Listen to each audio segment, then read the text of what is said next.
YouTube? We're going to have a little discussion today. So, today I wanted to talk about, it's sort of two things that I guess are related. I've kind of talked about them before, but they showed up again on BST and maybe Reddit too. I don't know. Anyway, so the two things being, and they're very related, like I said. One, how come reviewers don't give any yo-yos bad reviews ever? Two, how skilled of a yo-yo player do you need to be to review a yo-yo?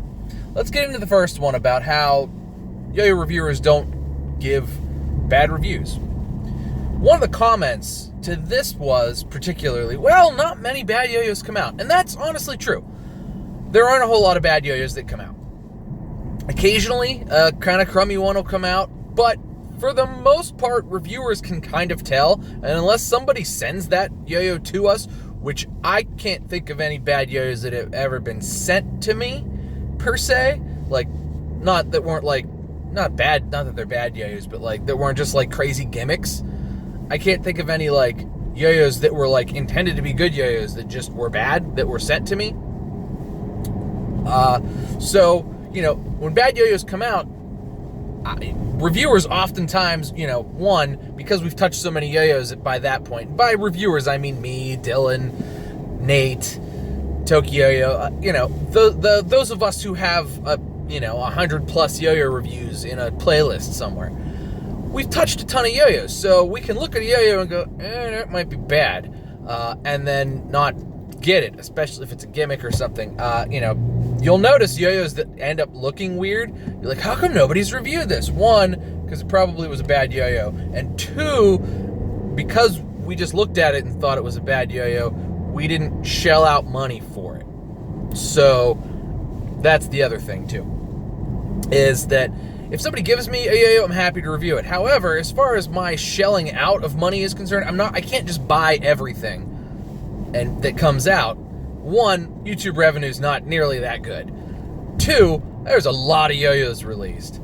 Three, it doesn't make any sense business, like money-wise, because one, I can't play a million yo-yos. I could play, I could maybe play like 4 or 5 yo-yos a day at most. But, at this point, I've got over 200. Some of them I really like. Some of them I'm just okay with or whatever. But I can't play that many yo-yos. So as far as me going out and buying yo-yos, especially when some of them are more or less updated copies of updated older yo-yos, it's sometimes a harder thing to do. So that's the other reason that you don't see a lot of bad yo-yo reviews, is because I can kind of eyeball it and say, well, if I'm going to review this yo-yo, I would actually have to buy it first, and it doesn't look like a yo-yo that I would like or that would be any good, so why would I invest money into something that I'm going to say sucks? So there's that as well. The point of there's not that many bad yo-yos, that's true. However, I have given bad reviews, and I've seen other bad reviews before. Probably most recently, I did the Duncan Roadrunner, and not to say that it was a really bad yo-yo, but out of the box, like, the gap was too narrow, and I wanted it to be really good, and it just really wasn't. And it was like, I wished it had another prototype, and I didn't give it a terrible overall, not that I give it scores or anything, but I was just sort of very disappointed in the whole yo-yo and how much I wanted it to be good, but it just wasn't good. And, so that's about as bad of a review as I'm going to give for a yo-yo that's not like the Bibu God of Death or something like that.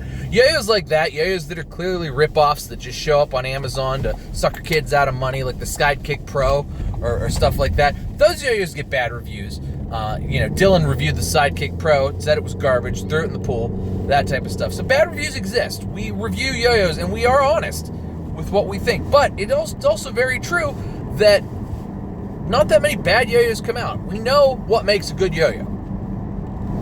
That's the other thing.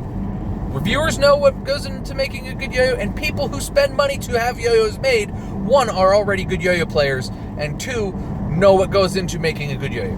Like 99% of the time. Usually the only yo-yos that come out that are bad are yo-yos that are mass-produced, that come out by just general toy companies who see, oh, look, they paid $45 for a shutter. I'm going to pump out, this Sidekick Pro for $30, and it's a metal yo-yo that spins a long time, ball bearing, and sucker people into it. Those are the bad yo-yos. But again, if for those of us who are members of the yo-yo community and participate in all that, we're not buying yo-yos on Amazon.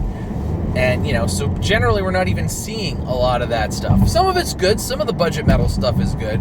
But we wouldn't, nobody from like the places that make the Sidekick Pro would ever send us one to review. I don't even know who their contact info is. And two, that's just not something we would buy, although Dylan bought it and said it sucked and threw it in the pool. So there's, it happens.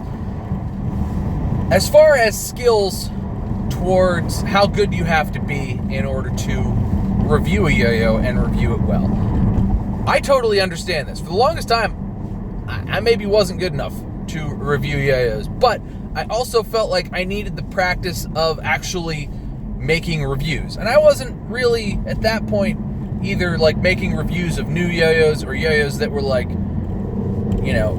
cutting edge or anything like that. Like I would review yo-yos that were several years old, and it was really more or less, I look back on it now as practice. You can go back through the playlist and find old yo-yo reviews from me that, either I don't throw in the review, I just sit there and talk and stutter, or I do throw a little bit, but it's my whole review is based upon me like throwing a trapeze and maybe part of a matrix or something, maybe Ouija bow. So I really don't have a lot of insight, and you can go back and watch. They're not, I can tell you it spins, it's smooth, whether or not whatever. But at some point I sort of started to turn a corner, and I've sort of got an everyman's view, I think, now of yo-yos. So I spend a lot of time with a lot of other yo-yo players. Not a lot of time all the time, but I spend a lot of time with other yo-yo players. I go to yo-yo club a lot, so I'm not just kind of in a bubble by myself. I have a lot of access to a lot of other players. Some are very good. Some of them have been my friends for a long time, and often enough times I'll get their opinions as well. Whether or not I agree with them is sort of irrelevant, but it's nice for me before I put up a review to see, okay, here's what Kai Zizin thought of this. This is what my friend Danny thought of this. Here's what Brandon thought of this. So the guys who come to Yo-Yo Club, here's what, some kids that showed up today, here's what they thought of it versus, the shutter or whatever they were throwing. So I get a little bit of outside influence, and I've sort of done my homework in a way. So at this point, I feel like my skills are good enough to say whether or not a yo-yo is good, at least. And I feel like at this point, I've seen enough, heard enough, researched enough, done enough to say, okay, also, this is what I think this yo-yo is great at, this is what I like about it, this is what I feel like makes this yo-yo stand out, and I know enough about the yo-yo market and how much yo-yos cost and yada yada yada to say whether or not a yo-yo is going to be competitively priced. That being said, most yo-yos that are between like the $40 and $100 mark generally are competitively priced.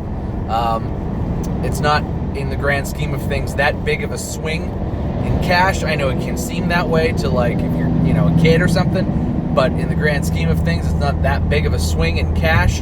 And truthfully, it's just, most yo-yos that are in that price range, which is the bulk of what I review, are priced competitively and priced well.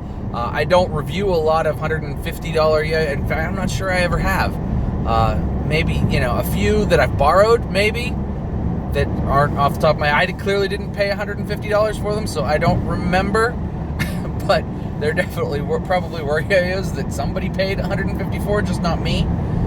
And maybe I've reviewed those in the past, but I don't think I own anything over like $100. So for the most part, none of that really gets any play on my channel.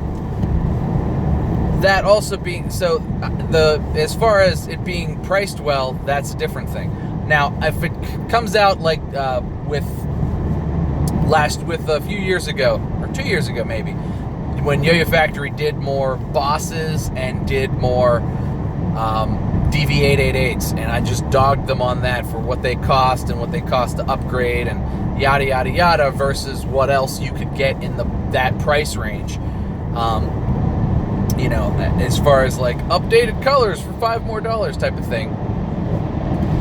You know, I feel like at that point, you know, that was probably the last thing that I could think of that I was like, wow, missed the mark on this one. It was just that one, and since then, I feel like Yo-Yo Factory's redeemed itself 100 times over with super great budget yo-yos that just play really well, and whether they're plastic or metal or whatever, I feel like they come out, there's like quality stuff that's worth every penny, and then, you know, there's solid budget stuff too that really just plays as well as or better than anything else in its price range. So I feel like Yo-Yo Factory really, you know, they had like maybe a misstep with YoYo and then redeemed themselves 100 times over. So other than that, for the most part, that doesn't happen either. And so it's sort of, in order to be a good reviewer, you need to kind of have a couple of different things. One, being you have to be able to talk and get your point across. It's not just enough to be a good yo-yo player and say, yeah, this is a good yo-yo. You have to also be able to talk and get your point across, both playing the yo-yo and talking. It also helps, I found out, to be able to talk and play yo-yo at the same time. That was something I had to work on. Try that. Try to have a full-on monologue while you're playing yo-yo. Harder than you think. Honest to God. Especially while there's a camera rolling. Just try it out. Seriously. The other thing I think you need to have to be able to do is have a very basic set of skills so that you can kind of demonstrate things. So grinds are important. Finger spins, as much as I was sort of reluctant, are important. Thumb grinds, whether or not you could do them, whether or not there's a lip to get under there, important. You know, any grind trick, clearly you have to sort of do that, because that's like a big thing about touching the yo-yo. Smoothness is important to be able to demonstrate, as is just the yo-yo's ability to kind of get off the string and maneuver, and for you to be able to talk about whether or not you're having an easy time getting the yo-yo to move, or if it's taking more effort than, say, some other yo-yos. I felt like it's also good to have a large collection and a big bunch of yo-yos to be able to compare something to. People always like comparisons, so if you could compare a new yo-yo to a yo-yo that's already been out, and say, you know, this is like an updated version of this, that, or the other thing, minus this, and this, or whatever, or a different metal, or what have you, that tends to help people understand, oh, I have that yo-yo, I would love an upgraded version. So that sort of helps as well. So it kind of is a bunch of things. Do yo-yo skills play into yo-yo reviewing? Absolutely. But like anything else, there's a plethora of other knowledge that I feel like goes into it as well. And sometimes a lot of it you just kind of have to learn going through it. Like, there's really no good template to figure out, well, this is how you be good at yo-yo review. There's really no good template. Being able to play decently well enough, I think, is part of it. And some people are going to put more credence on it than others. But, you know, to the point where I feel like once you get to a certain, like, level, which I maybe I'm there, maybe I'm not, I don't know. I feel like the skills sort of, as good as you can be, sort of diminishes. Like, I don't know that Evan Nagal's going to be, like, he's clearly 1,000 times better yo-yo player than me. I don't know that his opinion on a yo-yo is going to necessarily be that much, either one, different than mine. We may think the exact same thing, or two, any more informed, or you know, he may be able to demonstrate it better than me, but at the same time, if he and I end up saying the same thing and coming to the same conclusion, did the skills really play into that? Now, clearly, you know, he's 100 times, like I said, better than me, but did it matter? Does it necessarily matter at the end? I don't know the answer to that question. That actually might be something cool to try out and see. Get, like, you know, a pro player, find, like, Evan, have Evan, like, close off, do a completely yo-yo review, and then have me do a yo-yo review and see what we were doing differently. I think that might be a fun thing to do. Just brainstorming. Anyway, guys, let me know what you guys think down in the comments. These are always sort of fun discussions. No, you know, no hate, nothing like that. This is not me being or trying to stir the pot or anything. I think this is a good discussion to have. I'm completely open to it. If you think my reviews are crap, I don't care. I do this because it's fun and I enjoy interacting with people that do enjoy them. If you don't like it, I don't know. Maybe you like something else, like discussions or something on my channel, because those I have fun with too. So I appreciate you watching, regardless of why.